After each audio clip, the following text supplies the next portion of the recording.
welcome Marilyn Burns. Thank you, Marilyn. Thank you, Danny.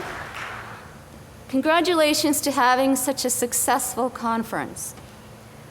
Danny asked me to do a PowerPoint presentation, and I'd never done one before, so I learned last night. Here, we're just going to go with the... We're just going to go with me speaking? The PowerPoint doesn't work? Bring the mic in a little closer. Sure, okay. Okay, so we're not going to go with the PowerPoint presentation, that's fine. Okay. On October 30th, 1995, Canada changed. On that date, the province of Quebec held a plebiscite referred to as the Quebec Independence Referendum 1995, or simply the Quebec Referendum. The people of Quebec were asked a very jarbled question. See if you can get this one. Do you agree that Quebec should become sovereign after having made a formal offer to Canada for a new economic and political partnership within the scope of the bill, respecting the future of Quebec and of the agreement signed on June 12, 1995? There was actually no such thing as a June 12, 1995 agreement.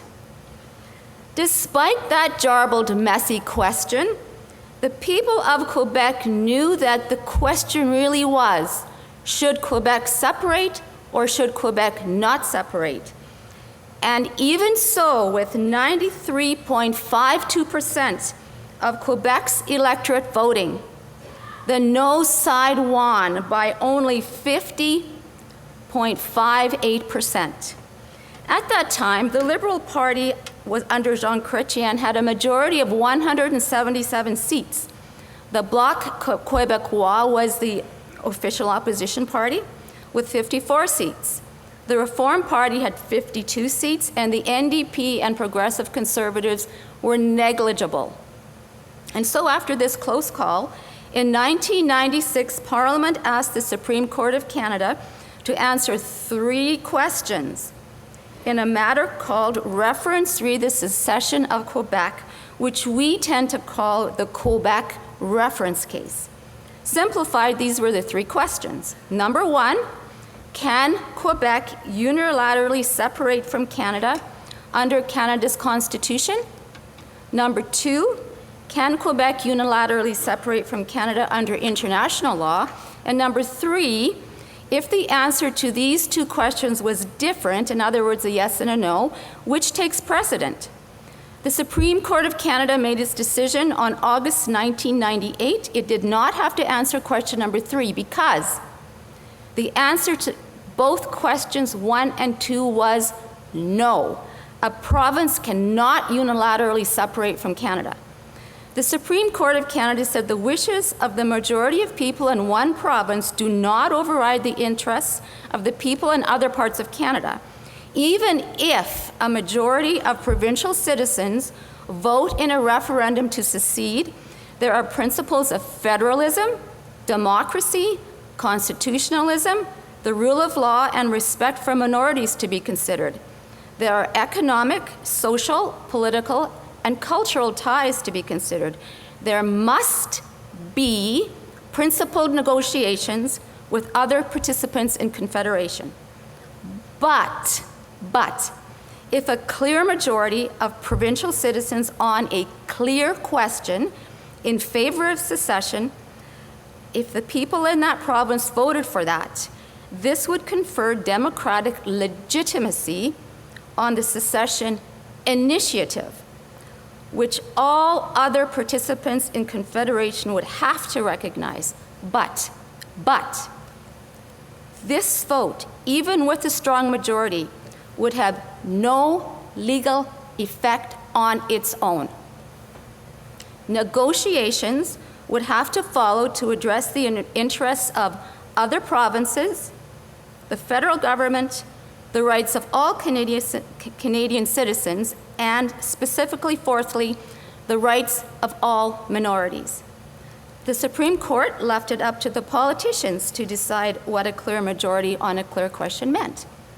And so, in the year 2000, the Liberal government of Canada passed a law called, get this, An act to give effect to the requirement for clarity is set out in the opinion of the Supreme Court of Canada and the Quebec Secession reference. In other words, we call it the Clarity Act.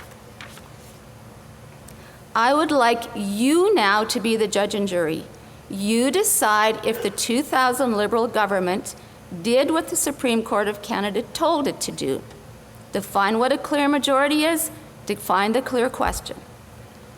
In the Clarity Act, the test was put forward as a clear expression of the will of the population of a province on whether that province should cease to be a part of Canada and become a separate state. The Clarity Act held that within 30 days that a provincial government tabled a referendum on the question, then the House of Commons must begin the deliberations of whether the question was clear, and then the House of Commons had to deliberate and hold a vote on whether the majority vote was a clear majority after the vote was held. The Clarity Act stated that no negotiations of the federal government of the day would begin unless the question was clear, unless the federal government decided that the question was clear. Does this answer the Supreme Court's requirement? The Clarity Act says that the federal government will allow a province to separate depending on the size of the majority of valid votes and percentage of eligible votes in favor of separation, and any other matters or circumstances it, the federal government, considers to be relevant. In other words, whatever the federal government of the day decides to throw in the mix. Does this answer the Supreme Court's requirements? Not only that, the Clarity Act provides that the federal government will take into account the views of all political parties with elected MLAs, both in that province and in every province or territory, and every senator, and every MP, and every representative of the Aboriginal people. Does this answer the Supreme Court's requirements? Not only that, as I've mentioned, the government has to deliberate, the federal government has to deliberate, and then decide whether that vote was a clear majority. Does this answer the Supreme Court's requirements? And not only that, the province has to provide alternatives to separation about how to make confederation work better. Does this answer the Supreme Court's requirements? Not only that, an amendment to the Constitution would be required, meaning that 7 provinces with at least 50% of Canada's population must agree. Does this answer the Supreme Court's requirement? Not only that, a proposal must include a division of assets and liabilities, any changes to the borders of the province, the rights, interests, and territorial claims of the Aboriginal peoples, and the protection of minority rights. That's the gist of the Clarity Act. Does the Clarity Act then answer the Supreme Court's requirement that the politicians define what a clear majority is and what a clear question is? You be the judge and jury now.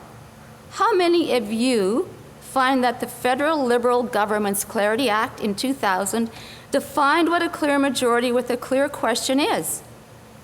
Did the Chrétien government do what the Supreme Court asked it to do in 1998? I'm going to submit to you that arguably the Clarity Act does not answer the Supreme Court's mandate.